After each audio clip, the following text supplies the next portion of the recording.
How to fix WhatsApp no longer in iPhone's Sharesheet. Hello guys, this is Atticus and welcome back to another tutorial video. In today's video, I'll teach you guys how you can fix WhatsApp is missing from your iPhone's Sharesheet. So to fix that, what you'll need to first do is you'll first need to restart your iPhone. To do that, you can head over to first simply press and quickly release the volume up button, press and quickly release the volume down button, press and hold the side button, and when the Apple logo appears, release the side button. That will force restart your iPhone. After you force restart your iPhone, what you can do is you can actually check if your WhatsApp's lock screen is disabled, as it can affect the share sheet functionalities. For that, head over to your WhatsApp. After you're on your WhatsApp, head over to your settings on the bottom right corner.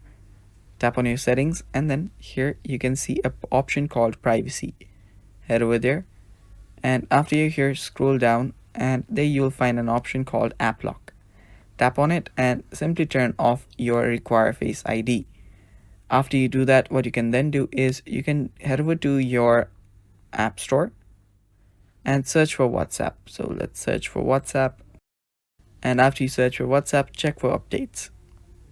If there is no update available, you can simply delete your WhatsApp and reinstall it back again. And after doing that, your problem should get fixed. Thanks for watching, guys. That is how you fix WhatsApp no longer available in iPhone Sharesheet. Thanks for watching. Stay tuned for more, and bye-bye.